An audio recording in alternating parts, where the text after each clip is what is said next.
Bom dia, pessoal. Bom dia, presidente. Satisfação estar aqui conversando com vocês. Acabei mais uma reunião aqui tratando de economia. E o homem que decide a economia no Brasil é um só, chama-se Paulo Guedes.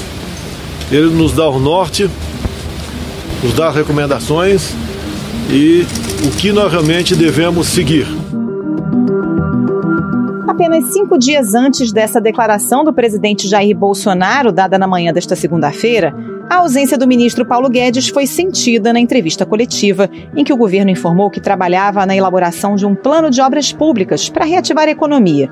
Com investimentos estimados em 30 bilhões de reais, o Pró-Brasil foi anunciado pelo ministro da Casa Civil, General Braga Neto, e pelo ministro da Infraestrutura, Tarcísio Freitas. Isso representa uma complementação daquilo que nós já temos de orçamento hoje. Significa que nós não vamos dar nenhuma pirueta fiscal, nenhuma cambalhota. Isso vai ser feito com muita responsabilidade. A proposta articulada pela ala militar do governo desagradou ao ministro da Economia, que sempre defendeu a redução do gasto público, as privatizações e as reformas para a retomada progressiva do crescimento. Diante do aparente isolamento de Paulo Guedes, a bolsa caiu e o dólar subiu. O episódio gerou ainda mais desconfiança no mercado, já abalado pela pandemia e pelo pedido de demissão do ministro da Justiça, Sérgio Moro. A gente tem o dólar num novo recorde histórico a R$ 5,52. Com o aval público de Bolsonaro após uma reunião com a equipe econômica nesta segunda-feira, Paulo Guedes tratou de rechaçar qualquer grande plano de investimento público e defendeu que o pacote de ajuda federal a estados e municípios, que será votado no Congresso, deve incluir o congelamento de salários de servidores públicos. Precisamos também que o funcionalismo público mostre que está com o Brasil, que vai fazer um sacrifício pelo Brasil. Não vai ficar em casa trancado, com geladeira cheia, assistindo a crise, enquanto milhões de brasileiros estão perdendo emprego. Não, eles vão colaborar. Eles vão também ficar sem pedir aumento por algum tempo. Horas depois, o relator da proposta e presidente do Senado, Davi Alcolumbre, declarou que o texto deve prever a proibição de reajustes por 18 meses. O que esperar da política econômica a partir de agora? As diferenças entre Paulo Guedes e os ministros militares foram superadas? Como essa instabilidade repercute entre os investidores? Esses são os temas do Ao Ponto desta terça-feira. Eu sou o Roberto Maltic, estou com a Carolina Moran, os dois em home office. E nesse episódio, a gente conversa com a colunista Miriam Leitão. Fique com a gente.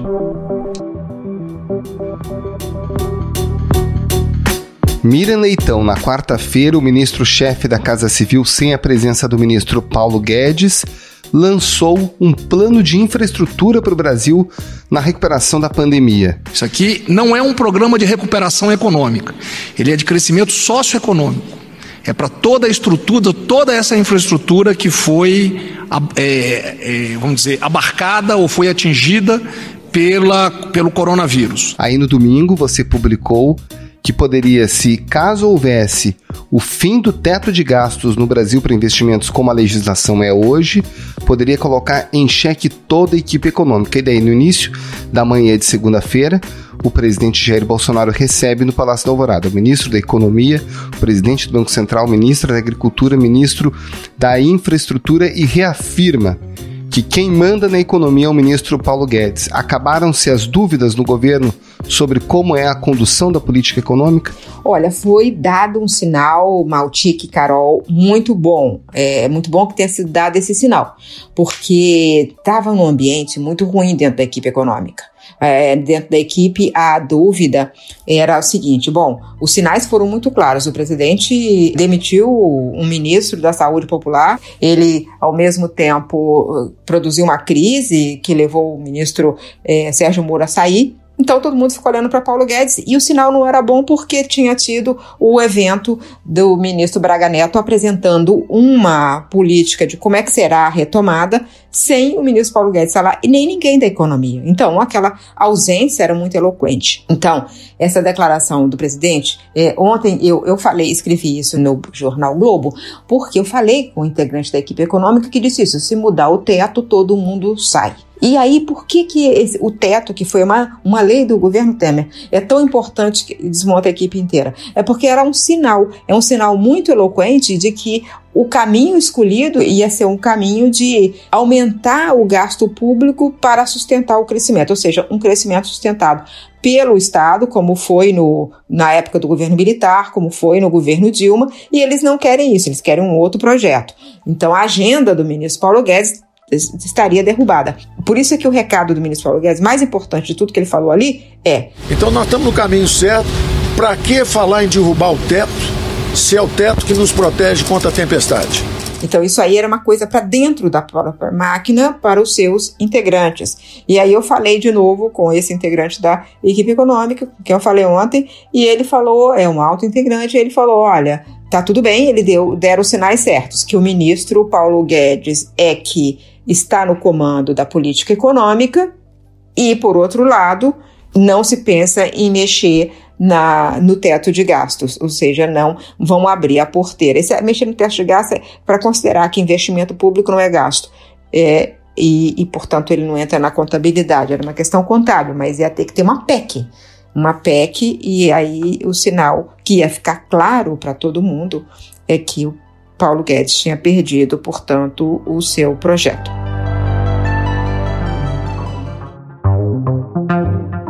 Miriam, o que a gente pode esperar da política econômica daqui em diante? Porque a gente conhece bem a cartilha do Paulo Guedes, né? De investimento privado, concessões, agenda de reformas e tudo mais. Mas aí veio a pandemia e desorganizou tudo, né? Mexeu com tudo.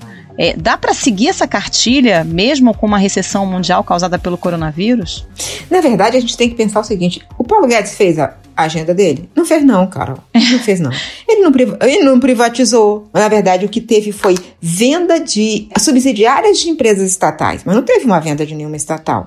Ele não fez a reforma administrativa, ele propôs, botou na mesa do presidente, o presidente não, mudou toda a proposta, além disso não aprovou, não aceitou mandar para o Congresso. Aí depois veio a pandemia, aí parece que tudo é por causa da pandemia, mas o ministro Paulo Guedes sequer apresentou uma proposta de reforma tributária. O que o ministro Paulo Guedes abriu da economia? Nada. Não reduziu o imposto de importação? Isso antes da pandemia, quando a agenda era essa.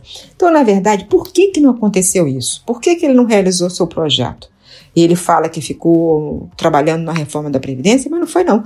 É porque o presidente Jair Bolsonaro não acredita nessa agenda. Então, ao falar isso hoje, ele fortalece o ministro Paulo Guedes diante de Braga Neto, mas não significa que o presidente Bolsonaro mudou. Agora, o ministro Braga Neto que ficou meio ruim, né, Miriam? Ficou numa situação meio delicada, uma vez que o ministro da Economia, Paulo Guedes, chegou ao ponto de dizer nessa segunda-feira que não há mais espaço para planos de obras como aqueles antigos. O que nós não podemos fazer é justamente planos nacionais de desenvolvimento como era antigamente, porque a nossa direção é outra. O excesso de gastos do governo corrompeu a democracia brasileira, estagnou a economia brasileira. O presidente tem isso muito claro. Ele praticamente colocou na gaveta esse programa que ainda nem saiu do papel, né? Pois é, tem uma saída honrosa para o ministro Braga Neto, que é dizer o seguinte, na verdade eu só estava coordenando, a Casa Civil tem que coordenar, e chegaram aqui os estudos, aqui eram apenas estudos, né? E foi isso que o Paulo Guedes disse, falou que são estudos, né? Tá cheio de recadinho ali naquela fala, estudos e essa fala que você falou, Plano Nacional de Desenvolvimento, porque os militares acreditam nisso, né? É um crescimento induzido pelo Estado, inclusive o ministro Tarcísio de Freitas, porque o ministro Tarcísio ele é meio ambíguo, ele é meio anfíbio, né? Ele é militar, acredita nisso, ele quer mais obras, ele tem feito obras com o Exército, com pelotões do Exército, por falta de dinheiro, mas ele gostaria mesmo de ter dinheiro para tocar as suas obras, né? E aí o que o ministro Paulo Guedes está falando assim, toca as obras, mas vai ser através de concessão, né? O Salim Matar, por exemplo, que foi falar para privatizar, não privatizou nada, né? A verdade é que não privatizou nada. E uma empresa que foi colocada na privatização, para privatizar, a Dataprev, foi a que salvou a pátria agora para fazer esse auxílio emergencial. Foi ela que foi a executora, porque tem todos os dados da população brasileira. Então, respondendo a sua pergunta, é que eu acho que ainda não está decidido como é que vai ser a retomada. Né? Ainda tem muita coisa para ser decidida, não é aquilo que o Brasil vai surpreender o mundo, vai crescer em V, bate no fundo do poço e cresce rápido, faz uma letra V. bate no fundo do poço e fica lá patinando, demora um pouco a subir. O ruim mesmo é L, cai e não sobe, né? Então, a expectativa de gente no mercado é que haja um crescimento. Os economistas mais realistas acham que vai ser em U, vai demorar um pouco para reengrenar a economia depois da queda desse ano, que vai ser a maior queda da história do Brasil. Quais são as variáveis, Miriam, para dizer se a gente consegue ter uma retomada mais veloz ou um pouco mais demorada? Olha, sinceramente, Maltic, a economia nunca esteve desligada da política, por isso que eu tenho um olho aqui, outro lá, né? Eu fico olhando para o social, para a política e para a economia, porque senão eu não entendo a economia. O governo do presidente Bolsonaro é um governo cheio de conflitos. Conflito com o Congresso, conflito com a Justiça, conflito com as leis, né? E consegue produzir uma quantidade de crise política no meio de uma pandemia que é assustador. Terminou hoje de forma avassaladora a passagem de Sérgio Moro pelo Ministério da Justiça do governo de Jair Bolsonaro. Agora, esse governo terá capacidade de dar segurança aos investidores? Esse governo será capaz de unir esforços para a reconstrução, se ele não foi capaz de unir esforços no meio da crise? Então ele vai ter que ser melhor do que ele foi até agora.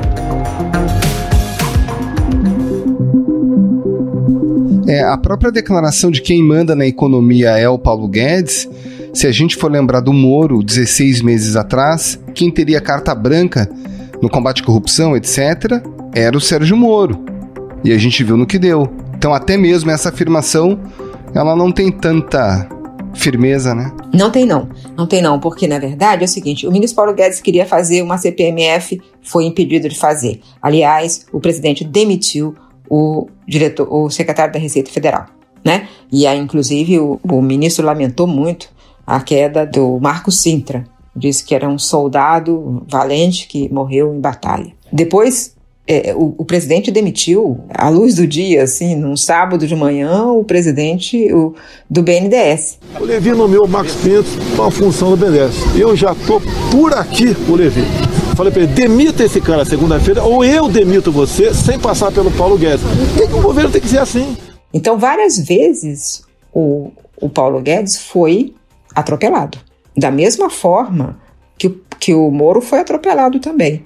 E aí o Moro foi segurando, até chegar no ponto que ele falou, esse ponto eu não posso passar. Eu não posso permitir intervenção na Polícia Federal. O que o Paulo Guedes está dizendo é assim, o meu ponto que eu não aceito passar, eu vou levando os desaforos, mas eu não posso passar do ponto em que eu sou o condutor da política de reconstrução após a pandemia, né? Então, assim, se vai dar para um general fazer como se fazia na época da ditadura, eu estou fora, porque esse não é o meu projeto. É mais ou menos isso que ele fez o presidente saber. Tem uma diferença, assim, o Paulo Guedes gosta muito do presidente Bolsonaro. Gosta, assim, eu não sei como é que era a relação do Moro com o presidente, mas o Paulo Guedes, que é uma pessoa com quem eu falo mais, que é da economia, eu sei que ele realmente acredita na visão política que o presidente Bolsonaro defende. Inclusive, assim, a versão do presidente sobre os conflitos na sociedade, os conflitos com os políticos, o Paulo Guedes tende a concordar com o presidente fortemente. Mas na economia que eles são bem diferentes, aí o Paulo Guedes tem a ideia de que ele vai conduzir o presidente. Mas é certo, tá, uma fonte que eu ouvi que disse que o presidente Jair Bolsonaro é inassessorável. Pois é, Miriam, e como é que o investidor, os empresários estão vendo essa confusão toda? Você que conversa com tanta gente, a saída do Moro, essa incerteza em torno do Paulo Guedes, porque o Bolsonaro foi eleito com apoio do PIB, né, do empresariado brasileiro, e agora está esse clima de incerteza. Mudou alguma coisa na cabeça do investidor, do empresário, depois desses últimos episódios? Tá mudando. A gente tem que entender o que é a diferença, né, entre o mundo da economia. Por exemplo, o mercado financeiro apostou todo no Bolsonaro porque estava comprando a agenda Paulo Guedes, né? Então, vai ter um crescimento com uma agenda liberal. Então, apostou nisso. Quando viu a quantidade de confusão que ele tem criado, que o presidente tem criado, tá todo mundo ficando com o pé atrás. Então, hoje, para esse grupo que está todo se afastando do presidente, muitos desses voltaram a apostar no presidente depois dessa reafirmação do Paulo Guedes. Mas na semana passada, não se esqueça que na semana passada teve a reunião do Braga Neto com empresários intermediado pela Fiesp. A Fiesp gosta mesmo do projeto do PND, o Pro Brasil. Gosta mesmo que o Estado vá na frente, corra todos os riscos e eles vão do lado participando, mas essa agenda liberal, reduzir imposto de importação, aumentar, isso eles não gostam muito não. Eles gostam de privatização, se for financiado pelo BNDES. Então, na verdade, o mais assustador nem foi o Braga Neto fazer aquela apresentação, foi que no dia seguinte ele começou a conversar com empresários, justamente os empresários dos quais o Paulo Guedes discorda completamente. Então, aí foi uma confusão a mais. Deixa eu falar só uma palavrinha do Pro Brasil, que quando eles lançaram, foi tão mal feito, tudo, tão mal feito, que eles fizeram aquela propaganda que só tinha 5 crianças, todas brancas, 2 dessas 3 eram louras, 2 dessas 5 eram louras. Então eram todos 5 branquinhos, 2 lourinhos. Então o Anselmo Góes publicou a foto. Parece um detalhe, não é um detalhe. É um detalhe, fizeram lá, não pensaram no Brasil. Aquilo ali poderia ser uma boa propaganda para um programa chamado Pró-Suécia, mas não Pró-Brasil, né? Assim, então, assim, eles não ouviram a equipe econômica, mas também não ouviram o próprio país, sabe? Para fazer aquele plano, que não é um plano, aquele era uma junção de... Era uma carta de intenções quase, né, Miriam? Porque não tinha nada de concreto. Exatamente. Miriam, na sua avaliação, qual é o caminho? O que o governo tem que fazer de prioritário? Como é que a gente sai dessa encruzilhada, dessa crise toda, hein? Olha, a gente tem que fazer esse aumento de gastos. O governo era muito reticente no começo, foi empurrado pela sociedade e pelo Congresso.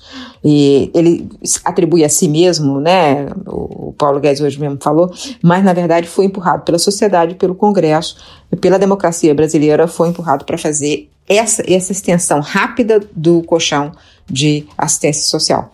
Então nós estamos desde o início dessa crise do coronavírus, nós estamos justamente lançando uma camada de proteção para os mais frágeis e mais vulneráveis. Nós fizemos um ajuste na nossa política, passamos de reformas estruturantes para medidas emergenciais. E também fazer umas linhas de crédito para as empresas, para que empresas saudáveis não quebrem por causa desse momento.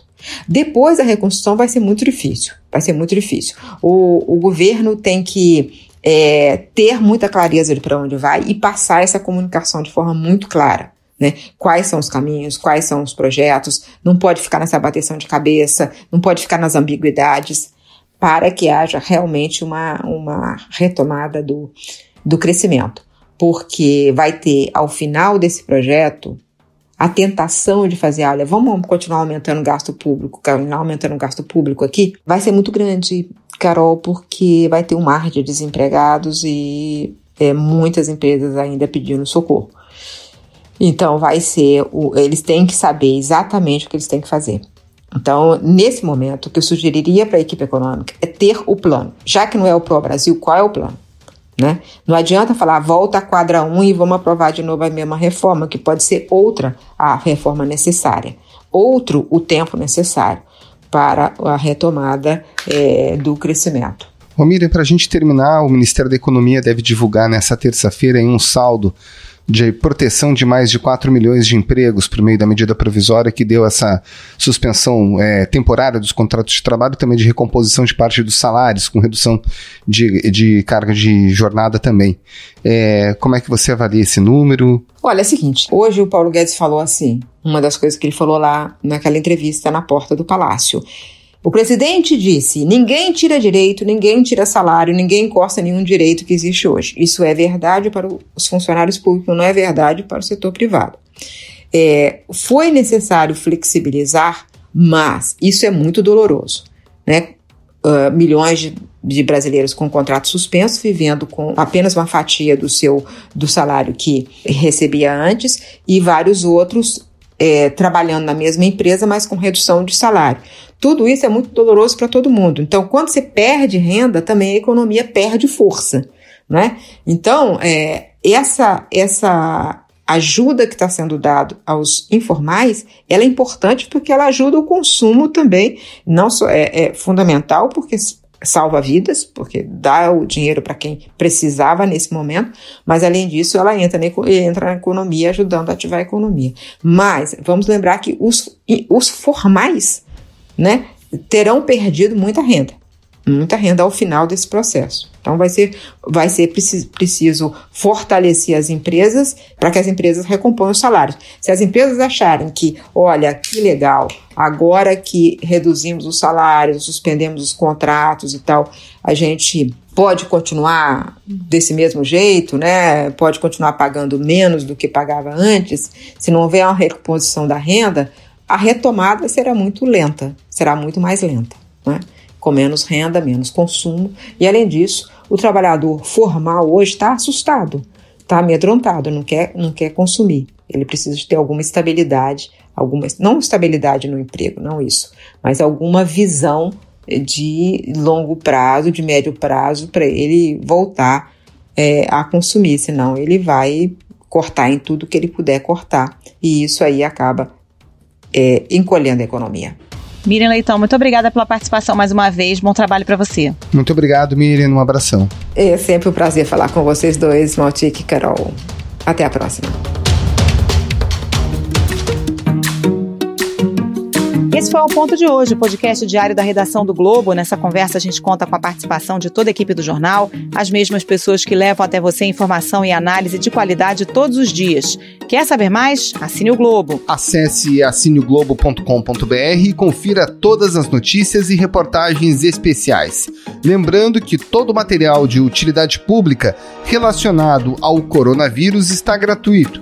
Não precisa ser assinante do Globo. A edição é do João Guilherme Lacerda. Tchau. Até mais.